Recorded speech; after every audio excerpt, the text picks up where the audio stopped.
斑斑係大軍嘅媽媽，亦係第4隻嚟到我哋屋企住嘅貓貓。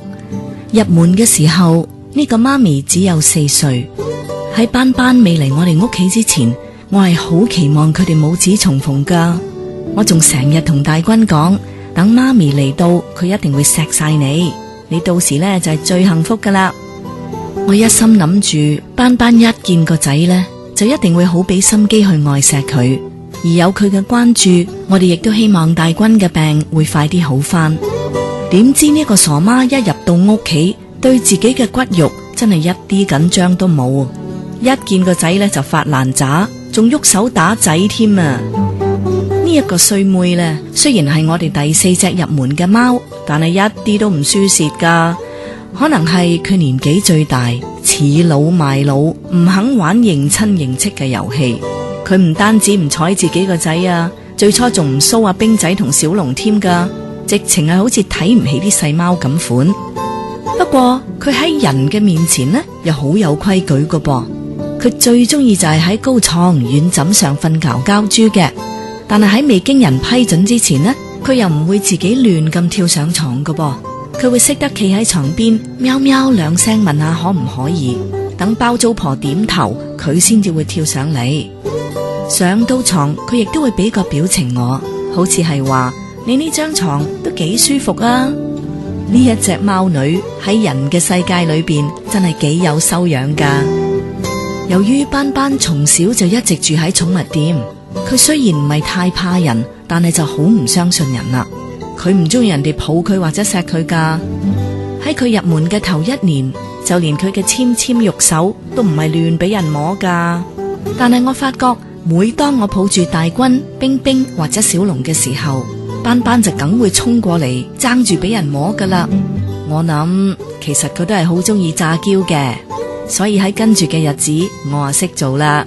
我特登喺佢面前抱多啲細貓，令佢忍唔住頸，多啲走過嚟俾我摸咯。呢一個可以話係我第一步同斑斑建立互信嘅策略。其實同大貓建立感情，好似真係比同細貓困難一啲。但係只要我哋用真心，俾多啲耐性去對待佢哋，同佢哋傾下偈，多啲溝通，佢哋係一定會感受得到我哋嘅關愛。更何況貓貓係好有智慧噶。我睇得出，其實斑斑係好想融入我哋嘅，但係對於陌生嘅環境又有一定嘅恐懼，所以我唯有叫其他嘅貓貓幫手，多啲令呢一隻傻媽開心啲，至少唔好成日板住塊面啦。小軍雖然係佢仔仔，但係每一次接近媽媽，都梗會俾呢一個媽咪打翻轉頭，跟住呢個冇用豬呢就會威哇鬼叫咁行開。好在小龍妹妹就唔知驚啫。佢最中意就係走去撩斑斑阿姐噶啦。可能大家都係女仔，由細細粒，斑斑好快又俾小龍接近。後來佢仲唔介意呢一個妹妹每次瞓覺覺豬呢都攬住佢嘅腳仔添。但係冰冰就唔同啦，佢又冇乜特別中意討好阿姐嘅習慣。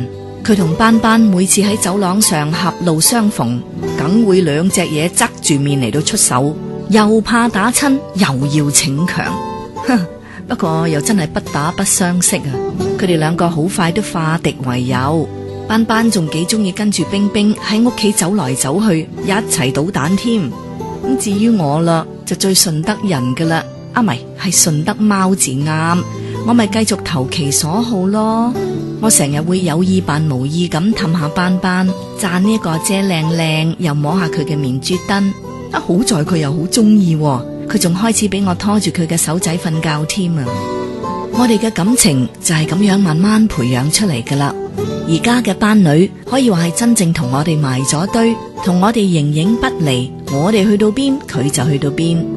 喺我睇書嘅時候，佢會同其他嘅貓貓一齊蒙住雙眼，好安靜咁喺我側邊陪住我。夜晚瞓覺嘅時候，而家佢會主動伸出佢嘅玉手俾我拖住，會細細聲咕嚕咕嚕咁瞓覺。到朝早太陽出嚟嘅時候，斑斑就會特別開心噶啦，佢會喵喵叫咁唱歌仔俾我哋聽。喺前幾日嘅朝早，當大家仲瞓緊嘅時候，我仲見到斑斑偷偷咁捉住大軍條尾，舐下舐下。佢哋兩母子相處咗差唔多2年，都係第一次咁親密咋。究竟啲貓喺度諗緊乜嘢呢？我哋真係好難明白。